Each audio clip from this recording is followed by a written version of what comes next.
flexible working, basically, the essence here is that there's a revolution taking place in the way that we work.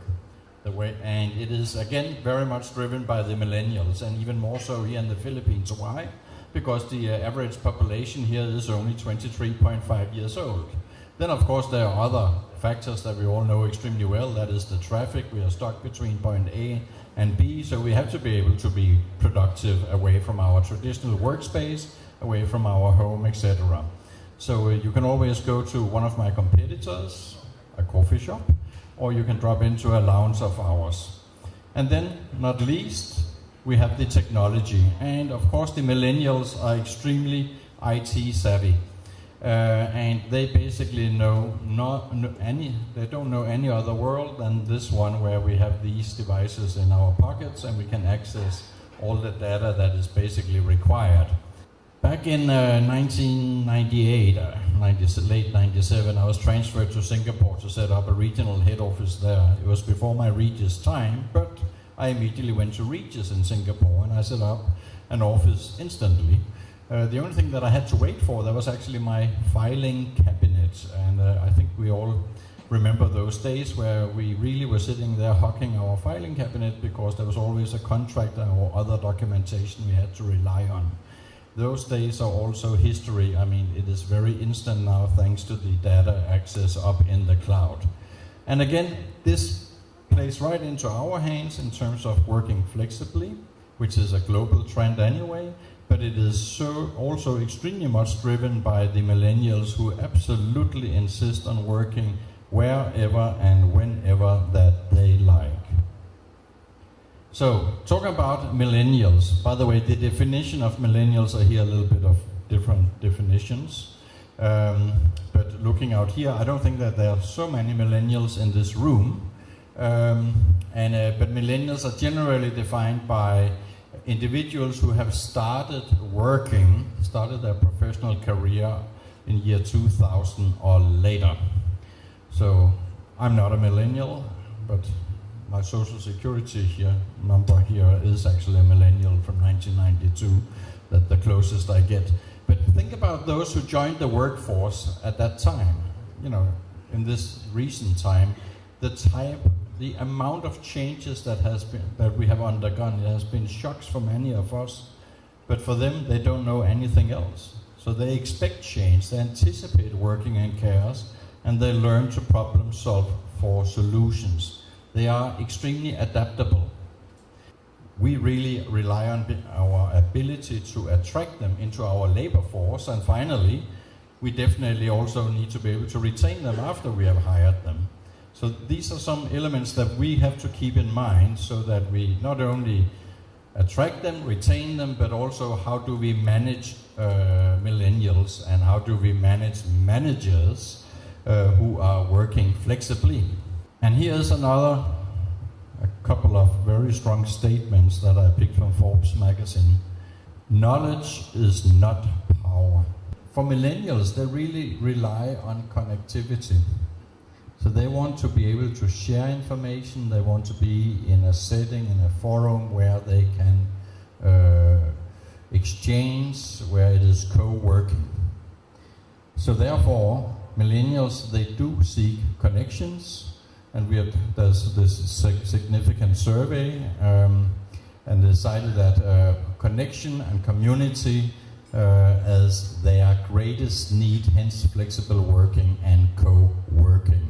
And then what does that mean to leadership? That means that you need to embrace it.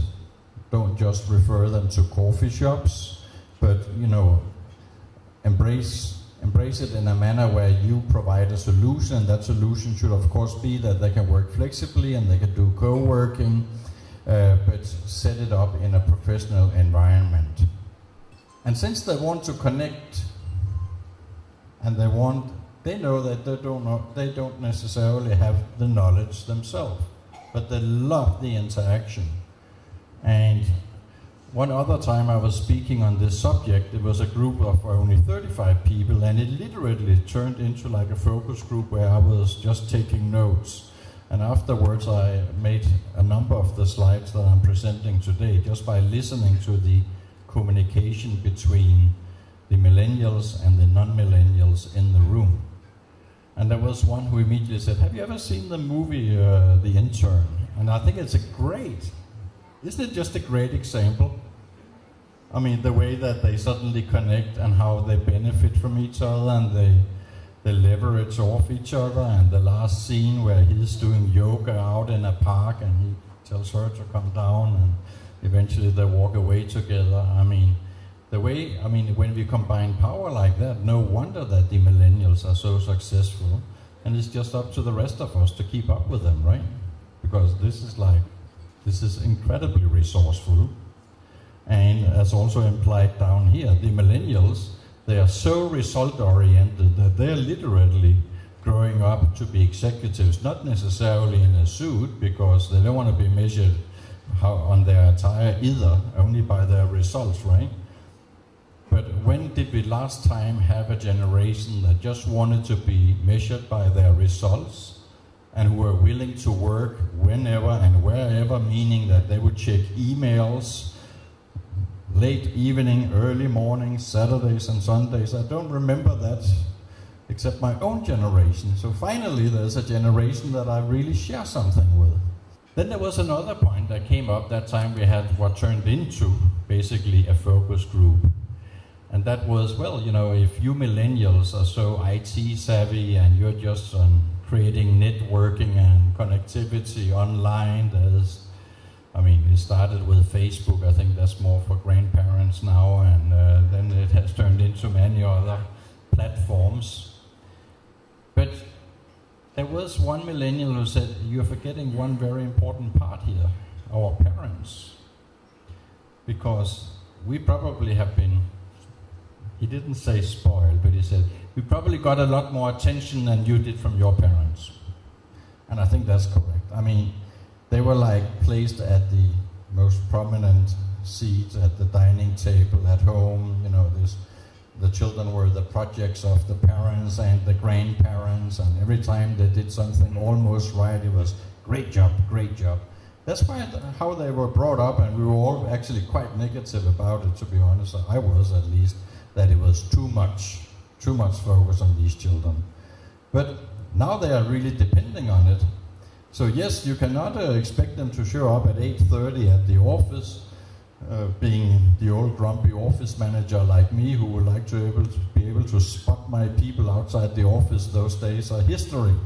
So you cannot rely on them coming in at regular hours, etc. But trust me, they do rely on you to be able to be the parent who tells them what a great job they're doing. And you don't do it in a chat box, you do it in person. And it means everything to them. And actually recently, when there was a graduation taking place at Tagetik University, I had the honor of being the keynote speaker to all the graduates, but 1/3 of the room is actually the parents in the back, and I brought up this exact point. The parents have done, actually, I must admit today, a fantastic job in that regard. Then a little bit more about flexible working, because whether we like it or not, it definitely exists, and there's 1.3 billion people today. It's like 1/3 of the Earth population that are working flexibly. And the notion of working 8 to 5, or in this country more like till 6, that is basically dead. And again, as I said, the millennials, they don't want to be measured by a timesheet either. So, if it is really, 55% of the time empty, why pay all this as a fixed expense? None of us like fixed expenses, long-term liabilities, and capital investments. So, we might as well, especially since it is what our employees want, set it up much more along the lines of flexible working, right? So you can basically go to a lot less space, provided that you also have a solution for the flexible working in terms of setup, could be with Regus of course, but also in terms of your management skills. How do you manage a manager who works flexibly? So when your HR executives, they come back to you and they say, now we will also start flexible working, don't forget to ask them, yes, but how are you going to manage it? Because most do still not have that answer, but this is the way it goes. And that was because of the millennials, but there are also other reasons. First of all, one of the two other reasons that I would like to highlight is shared economy. I mean, if somebody could use that desk when you're not using it. I have a car, it's 4 years old, has 30,000 kilometers on it. Shame on me, right? Because I should either allow it to be part of the Uber fleet when I'm not using it. Doesn't mean that there are fewer cars on the streets at any given time, but at least the same asset is utilized better. Or I should never have bought the car and just used Uber, right? And the same goes for Airbnb, and every single customer or member with us, and we're going on like 3 million worldwide, have this gold card, which is now just on the smartphone, by the way, and that means that they have access to our lounges all over, and in many countries we're also in airports, and we are going to be working on that too. Nygaarde, the Secretary of Transportation, and Undersecretary Bobby Lim and so on, they are really very progressive, and I think we will succeed. And then, so basically, plus we give access to 18 million hotspots for Wi-Fi. So that is one trend, shared economy. Here's another trend. I mean, obvious, we all know if you're a startup company, you don't want to go into long-term liability where you lock yourself into a certain amount of space when it is real estate, etc. You definitely don't want to tie up capital on just the logistics. You want to spend the capital on marketing and getting your first customers and build up. That's a given. But what is also a given today is that even Fortune 500 companies, the world is just so fast and furious that they don't even know where they will be 5, 6, 8, 10 years from now. And when you're signing up for conventional office space in this country, it's typically minimum 5, 6 years. If you do it in New York, it's minimum 10 years, etc. Either way, it's too long. And the industry and our way of managing, we have to understand that these numbers speak for themselves. If you are an S&P company in year 1920, I was not born yet, by the way, you would basically stay on that list for 70 years in average. Today, less than 15 years. So it is very difficult even for the Fortune 500 companies. A very good example is when I joined my first company in 1984, and they was actually also the first company to transfer me to the Philippines. It was the #1 largest company, not only in Denmark, but all of Scandinavia, 35,000 employees. We had existed for more than 100 years. We had royal family on the board. And it's not that many years ago, actually. But try to guess how many employees they have today. The answer is 0. They don't even exist any longer. And these very big companies, I mean, even those that are very successful, then suddenly you get a memo. We acquired company XYZ, you have to get ready to absorb 120 employees. Oops, I don't have the space for that. But that was just another good example of that. I'm trying to go back now.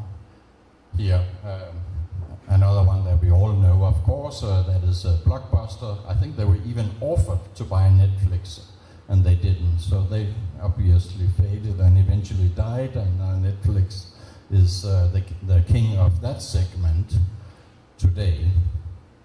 But again, flexibility in this super dynamic, fast-changing, furious, and fun world means that you have to have access to a platform where you can work whenever and wherever.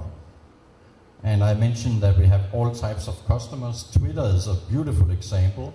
Twitter is barely 10 years old, started in San Francisco. They're now in, I believe, 65 countries. They could not have done it unless they made a strategic alliance with Regus because that way they could easily enter any new country. I think we all know how difficult it is here to start up from scratch, regardless whether you are a foreign company or a local company. So if you can avail of a shortcut, of course you will do so. Here is one.